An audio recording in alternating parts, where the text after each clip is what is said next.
अंगूर की बेल के लिए प्रति वर्ष विभिन्न रसायनों का 50 से 60 छिड़काव की जरूरत होती है।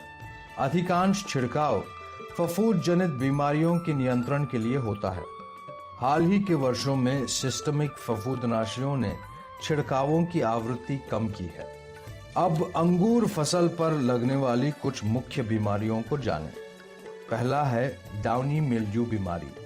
प्लाज्मोपारा विटिकोला फफूंद इस बीमारी के कारक हैं। ठंडे व उमस वाले मौसम और बार बार बारिश से यह बीमारी बढ़ जाती है।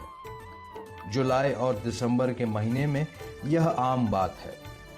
पत्तों के निचले भाग पर सफेद फफूंद दिखाई देते हैं। इन पत्तों के ऊपरी भाग पीले हो जाते हैं।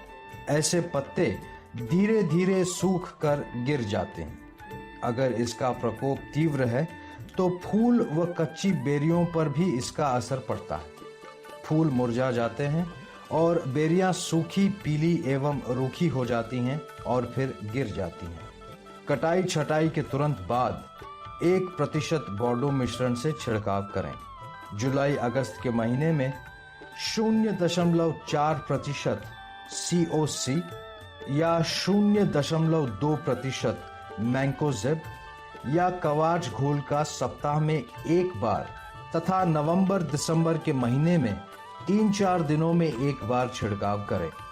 रिडोमिल MZ, मेटको, कुर्जेट या एलीट जैसे सिस्टमिक फफूंदनाशियों का 0.2% की दर से 10 से 15 दिनों में एक बार उपयोग किया जा सकता है।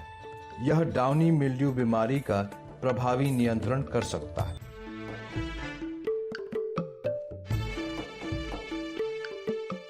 अब पाउडरी मिल्ड्यू बीमारी के बारे में जानिए। उन्सिन्यूला नकेटा फफूंद इस बीमारी के कारक हैं। सूखी सर्दी के मौसम में, बादल छाए मौसम में इसका प्रकोप बढ़ता है। यह बीमारी दिसंबर, जनवरी, फरवरी के महीने में आम बात है।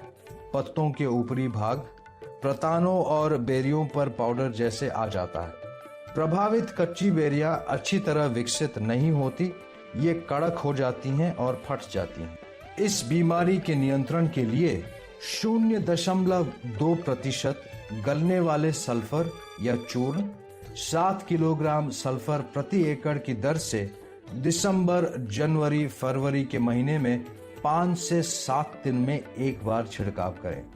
नहीं तो पाउडरी मिल्ड्यू बीमारी के प्रभावी नियंत्रण के लिए बेइलेटोन या सिस्थेन जैसे सिस्टमिक फफूंदनाशियों का 0.1% या 0.5% रूबीगॉन या टोपाज का 10 से 20 दिनों में एक बार छिड़काव करें।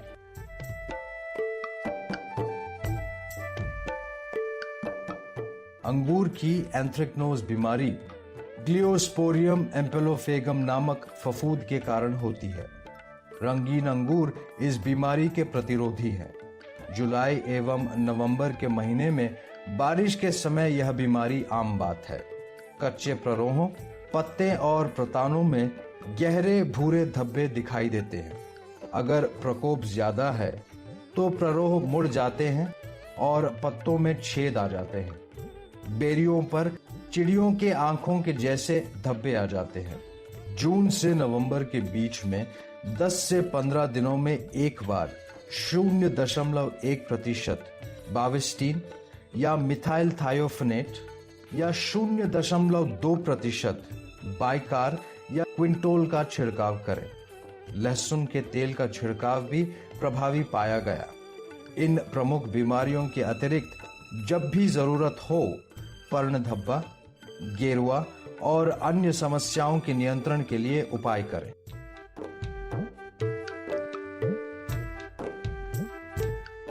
कीटों से होने वाली क्षति अंगूर में बहुत कम दिखाई देती है। कटाई छटाई के बाद ताजे पत्तों पर पिस्सू भृंग का प्रकोप होता है। पत्तों पर छेद दिखाई देते हैं। कटाई छटाई के 4 दिन बाद 0.06% क्विनोलफॉस या 0.2% कार्बरिल का छिड़काव करें। नीम की खली का सत्व भी प्रभावी पाया गया है।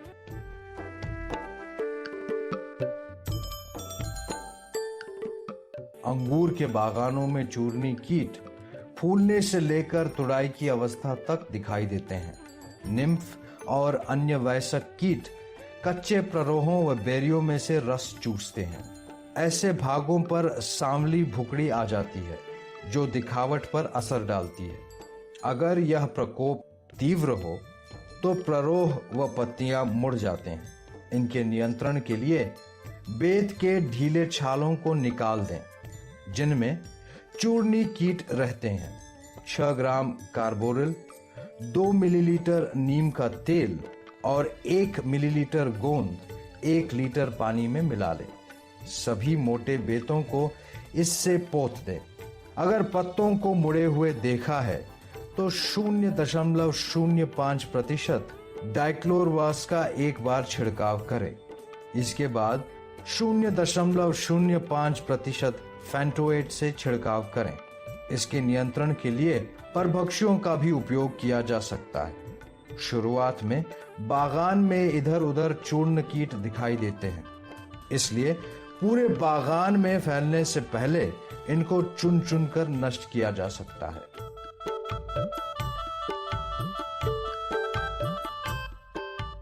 अंगूर में थ्रिप्स का प्रकोप भी दिखाई देता है।